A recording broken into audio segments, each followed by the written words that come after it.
Danielle, can you please describe la Maison L'Arc-en-Ciel and explain how it all started? Et Diane, la Maison L'Arc-en-Ciel a commencé il y a plus de 20 ans maintenant. Et dans le but, c'était une organisation pour les enfants affectés par le VIH. Donc, les enfants qui avaient le VIH et les enfants qui étaient nés de parents séropositifs.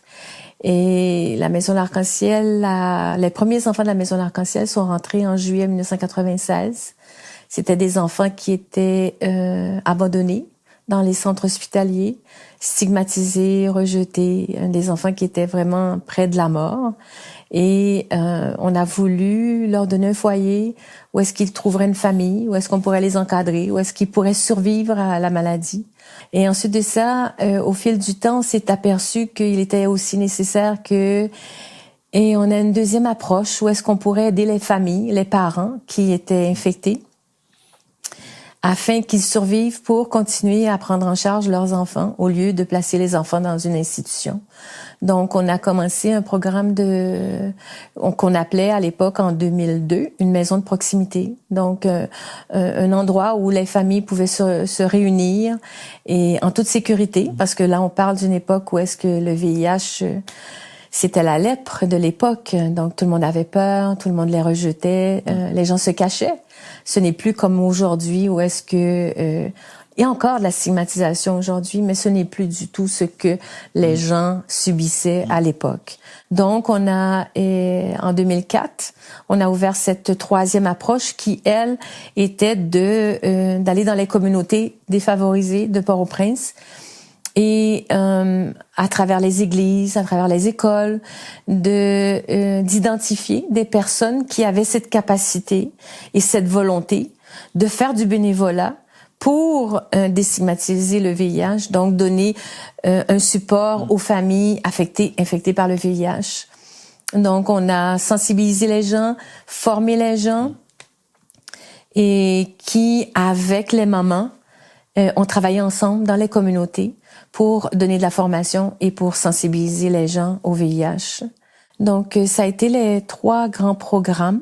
Malheureusement, avec le temps, on a été obligé de fermer l'un après l'autre les différents programmes par manque de ressources financières. Et on a conservé le foyer d'accueil, donc pour répondre toujours aux enfants les plus démunis, les plus vulnérables, ceux qui n'ont pas de structure familiale, ceux qui sont presque des enfants parfois moribonds, donc leur donner une famille et leur assurer un avenir. Danielle, concerning the foster home, how many children are we talking about? Et là, actuellement, on a 33 enfants, donc des tout petits, 2 ans, je dirais, jusqu'à 18 ans. Et puis, on a des réintégrés aussi, donc des jeunes qui ont laissé le foyer, parce qu'en général, à 18 ans, le jeune doit être préparé pour partir.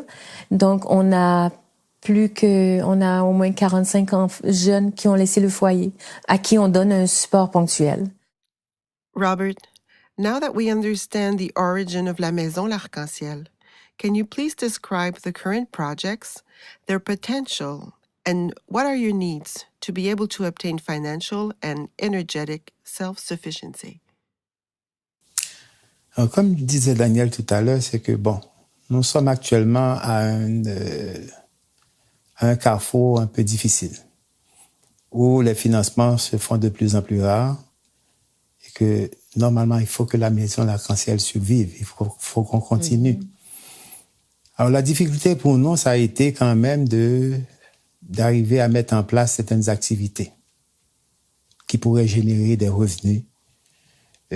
Pas nécessairement, on n'a pas la prétention d'arriver à atteindre l'autonomie financière, mais qu'au moins qu'on ne soit pas totalement dépendant des donateurs, des gens qui essaient de nous aider, au moins dans chaque dollar, au moins d'aller chercher un 40, un 50 cents, et par nos propres moyens. Et c'est ainsi que, des activités qu'on a mis en place, on a commencé d'abord par un poulailler. Alors, c'est un poulailler où on produit du poulet de chair qui, après 45 jours, sont abattus et vendus ce qui nous rapporte un peu d'argent. Donc ça, on s'en tirait pas trop mal avec ça. Ça, quand même, ça amène un petit peu d'eau au moulin. Donc, on continue un peu. Là, maintenant, on s'est dit, bon, écoutez, on est capable d'aller chercher, de faire autre chose que ça. Donc, on produit actuellement des œufs. Ce sont des œufs frais du jour et qui sont écoulés dans la journée même parce qu'il y a une bonne demande au niveau de ces œufs-là qui sont vraiment de très bonne qualité. Donc, à part les œufs, on a quand même, à partir des déchets, des excréments des poulets, tout ça, etc., et produit du compost. Avec le compost, on fait l'agriculture biologique. On n'utilise aucun engrais, aucun pesticide. Pour le moment, on est en train de développer cet aspect-là. On n'a pas la prétention d'arriver à commencer à vendre sur le marché. Mais quand même, on travaille ardemment là-dessus, toujours dans l'optique de ça rapporte un petit peu plus de fonds pour le fonctionnement du foyer d'accueil. You must also have growing energy needs. On a des besoins énergétiques et on pense actuellement, on est en train de travailler à mettre en place un biodigesteur.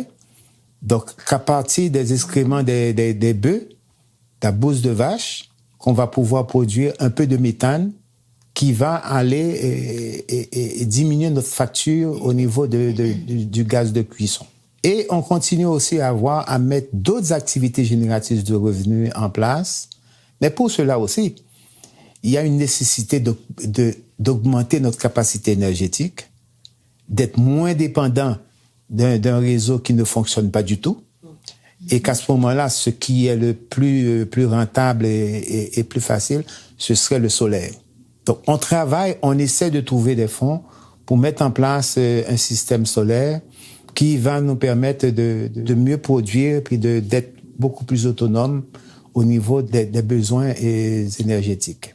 Qu'en plus aussi, si on a toutes ces activités-là, il est nécessaire dans la zone où on se trouve qu'on puisse avoir de l'eau. C'est vrai qu'on récupère de l'eau à partir de la pluviométrie, mais cependant, ce n'est pas vraiment suffisant. Il nous faut une plus grande capacité. C'est ainsi qu'on travaille à un forage de pluie. Et ça, on espère que dans le futur, qu'on pourra y parvenir. Thanks to both of you for all the information shared on la Maison L'Arc-en-Ciel in Haïti. Merci. Je voudrais, Diane, en profiter pour remercier tous les donateurs, tous les amis de l'Arc-en-Ciel, tous les collaborateurs avec lesquels on travaille depuis plus de 20 ans. C'est grâce à leur appui, c'est grâce à leur support qu'on a pu réaliser toutes ces activités.